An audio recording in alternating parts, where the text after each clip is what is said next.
Ever need one thing from the shed and end up moving 3 other things just to get to it? Yeah, well, me too. In fact, this is probably the next shed that I'm going to organize. And every time I come in here, every time I run into the same problem. I need something in the back, so I move this, then I move that, then I move one more thing, and before long, a 30-second task has turned into a project all by itself. Now, I used to think that the answer was more storage, but after organizing my other shed, I realized something surprising. Now, my biggest problem was not storage, it was access. And the reason that I couldn't get to anything was because I was making 2 very common and familiar mistakes. First, I was really good at storing air.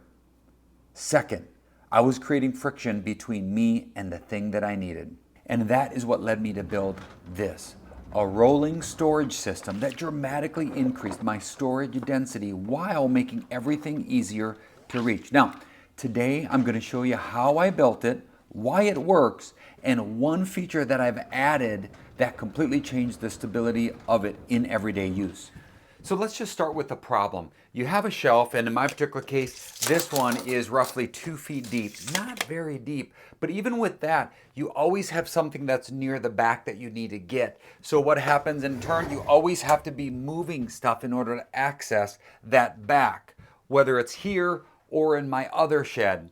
And before long, a simple task has turned into a project all by itself. And this was my real problem. I thought that I needed more storage, but what I really needed was better access. So every obstacle between you and the thing that you need creates friction, right? The more friction you have, the less useful your storage becomes, and the longer every single task takes.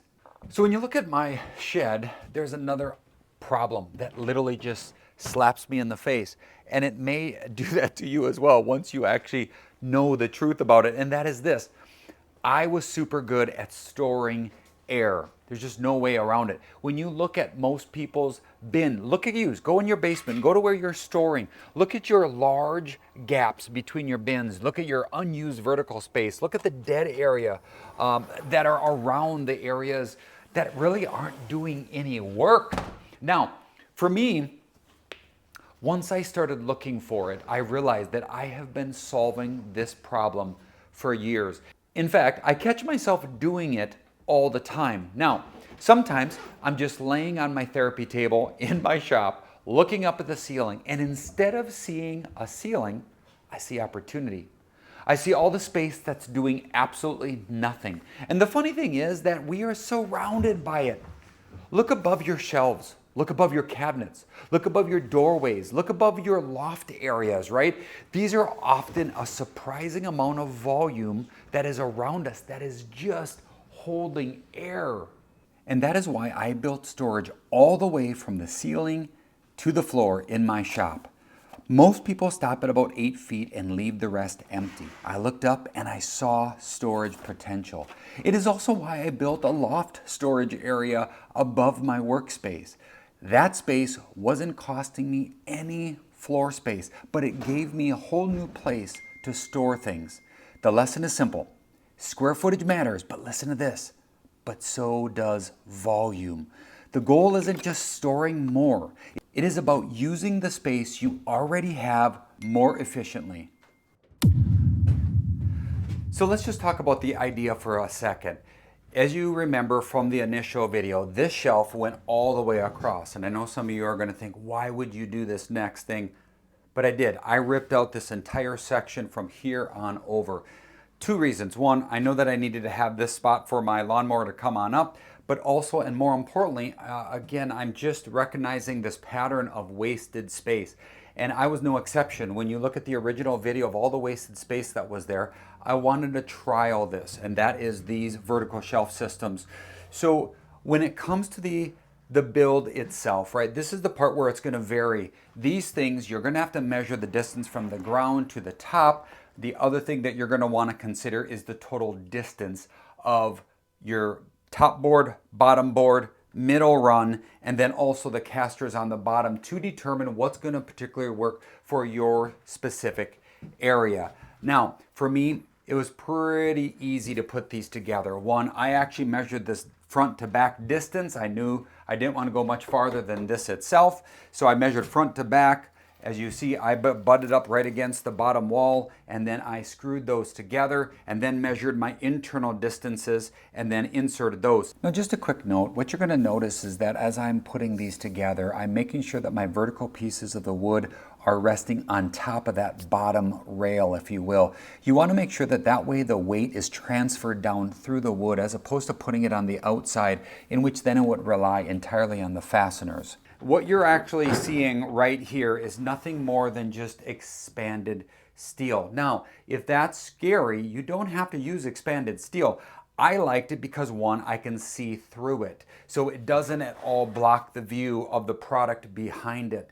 So I do think there's an advantage there, but if that's something that you don't care for, you could always go with like a plexiglass for Home Depot if you wanted to see through, or honestly, if you're only covering up a small lip, just use plywood. Take a plywood sheet, pop it up there, and then of course, at the very end, as you saw before, right, I want to have something that is going to be somewhat protectant against oil spills or stains.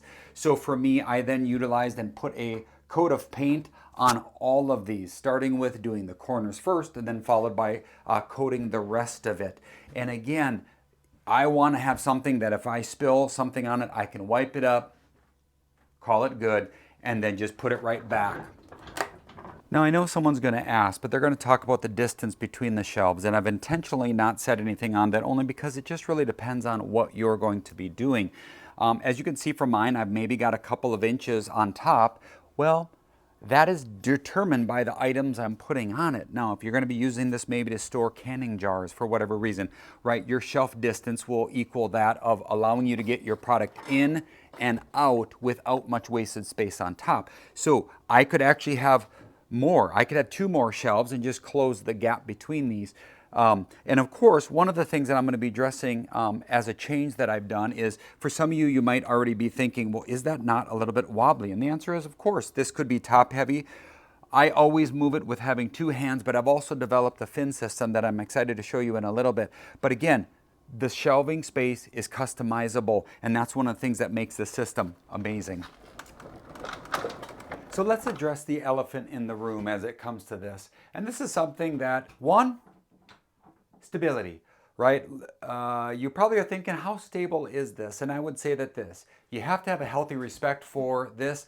As far as this tipping over, I always use 2 hands when I'm moving it, even when I'm pulling it out. However, I did come up with this little system, and I want to show it to you. So what I've done is I've created a little bit of a trough that it can travel into, and I've got this removable fin that goes up or down. Now, this, all I've done is simply utilized, I think they call it a furniture hardware for that. And then, of course, this is just a spring-loaded pin. See how I can pull that? And what that does is 2 things. It allows me to bring this down, pop it into position here when I want to be able to move this and take it out to another area. But when I'm wanting to put it back in place, this gets moved back, and then I can take this, and if I pull that, I can pull this out into its spot right here. That then allows me to have a guide track. And of course, now, if that's all you want, I now have access to all my stuff. I can go to either side, grab it, etc., and then I can push it back in when it's all done. Just like